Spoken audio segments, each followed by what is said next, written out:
Hello everyone, welcome to my channel. I hope everyone is having a wonderful day. Before starting the video, please go ahead and hit the subscribe button and give this video a like up. Today on The Young and the Restless, Sharon pushes Maria away. Adam wants to get back with Chelsea, and Nick turns to his family for help. Soaps.com may receive a commission on orders placed through its retail links, and the retailer may receive certain auditable data for accounting purposes. At Society, Adam and Chelsea discuss Connor wanting them to get back together as a family.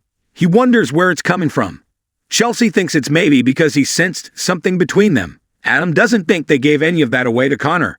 Chelsea says they have to be sure not to give him false hope. Adam says, "Of course we can't." Chelsea really thought Connor had accepted the fact that the two of them weren't going to be a couple again. Just then, Billy walks in with Phyllis. Phyllis greets them and Adam nods. Phyllis. She asks about Connor, and they say he's doing better. Chelsea says hi to Billy, who says hi back, but walks to the bar. Phyllis says he's in a hurry and follows.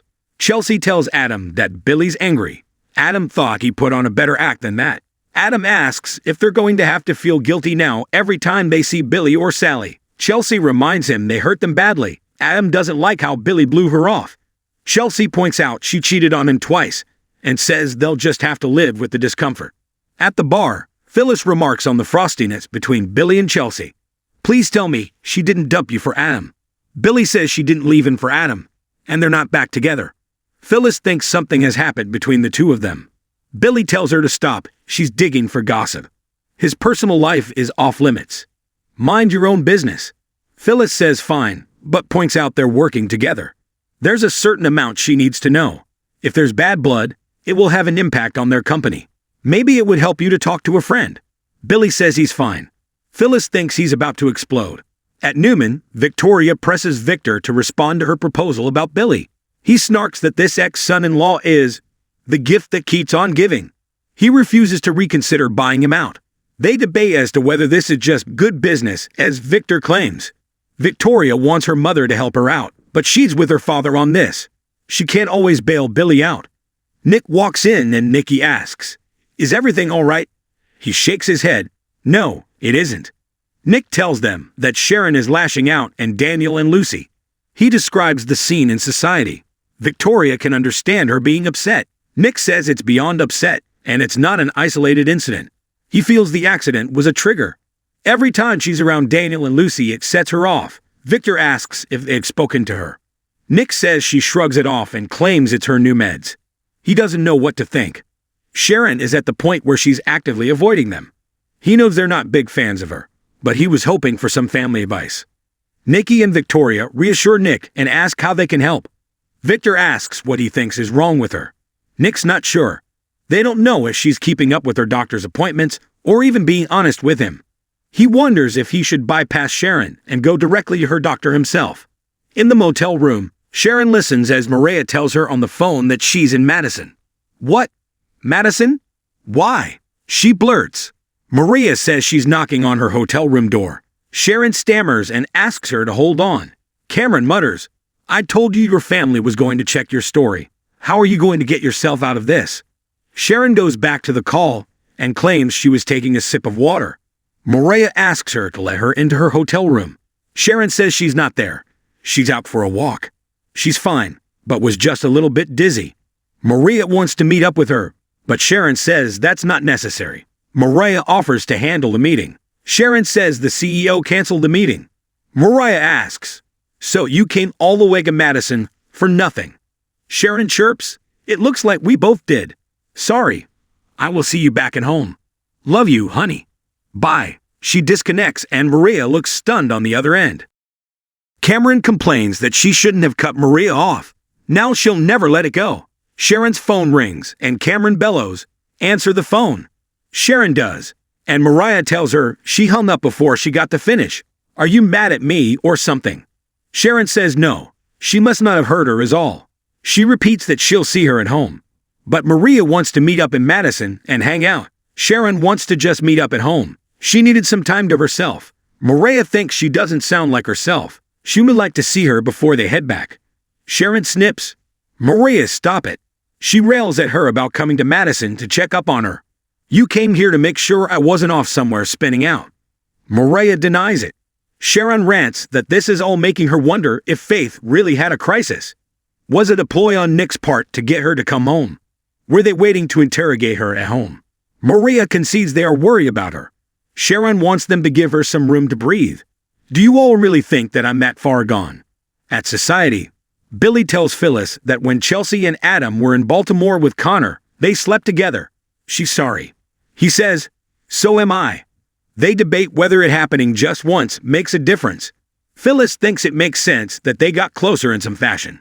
Billy thanks her for the visual. He complains that he's sure Adam used Chelsea's vulnerability to get her into bed. Phyllis won't argue about Adam's character, but they don't really know what happened. Billy says Chelsea agonized about it, but Adam stonewalled Sally. Phyllis is hearing that he doesn't really blame Chelsea for this. Maybe you can forgive her? Across the room, Chelsea wonders why Billy and Phyllis are even together. She was at his office the other day too. Adam thinks they were made for each other. Chelsea tells him that was very insensitive. So he apologizes. Talk turns back to Connor. Adam tells her that their son senses something, and them wishing he wasn't isn't going to make it go away.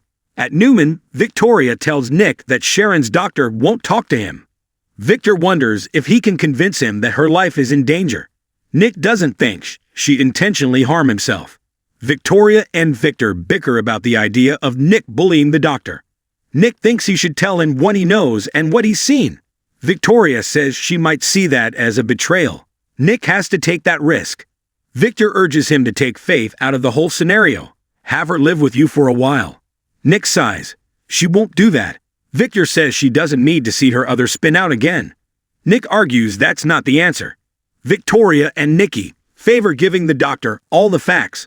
What other choice does he have? Nick has to do it, even if it means upsetting Sharon. He thanks them for having Sharon's best interests at heart. He'll tell Maria and Faith his plan, and hopefully the doctor will have a strategy. Nick tells his family he's lucky. He can always talk to them about anything. Victor says, that's what family is for. In the motel, Sharon listens as Maria pleads with her to meet up face to face. Cameron tells Sharon, moment of truth. Sharon confesses, I'm not in Madison. I never went there at all. Mariah's confused. Sharon says she knew what was coming when she got home last night. She couldn't take it anymore, so she left. She called the CEO and postponed the meeting in Madison.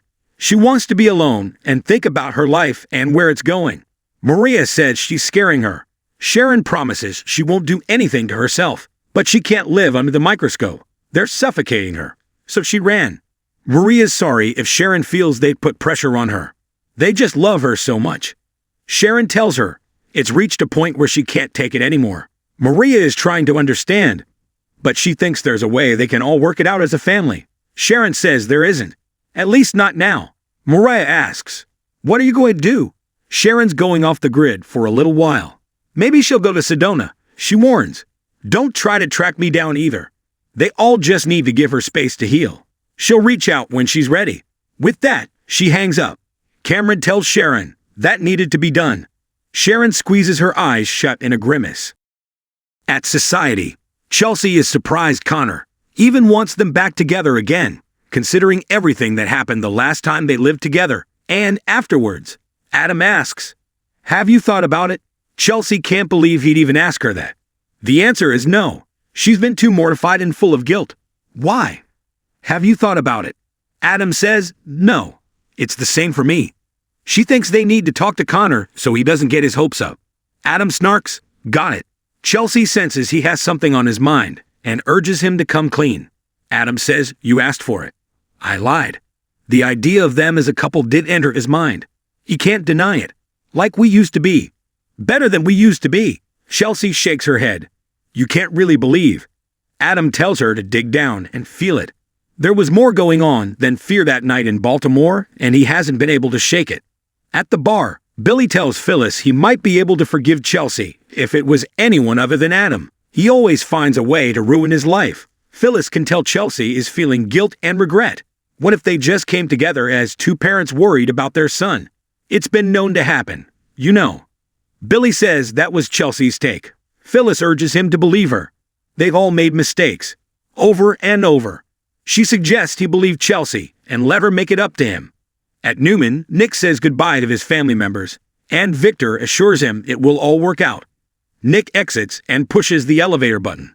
His phone rings and it's Mariah. She tells Nick that Sharon never went to Madison. She doesn't know where she is, but she's planning on disappearing. I'm scared. I'm really, really scared. In the motel, Sharon wails that she shouldn't have pushed Maria away like that. Cameron tells her she'll get over it. He tells her to calm down. She made a smart move. She doesn't need Nick and the girls breathing down her neck right now. Right now, they need to plan. They love her and will forgive her. Right now, we need to get to work. In Victor's office, Nikki complains that Sharon has caused Nick more worry than anyone else in his life. Victoria admires his dedication to his family. Nikki understands his need to protect her. But at what cost? Victoria says he's just protecting his family, and she's going to do the same. She walks out. Victor guesses she's going to warn Billy Boy Abbott. At Society, Chelsea doesn't want to have this conversation with Adam. This isn't how she feels. She's furious that he is trying to have this talk with Billy sitting right there. She gets up and storms out as Adam calls her name. Phyllis tries to stop Billy, but he strides over to confront Adam. What do you do now, you son of a bitch?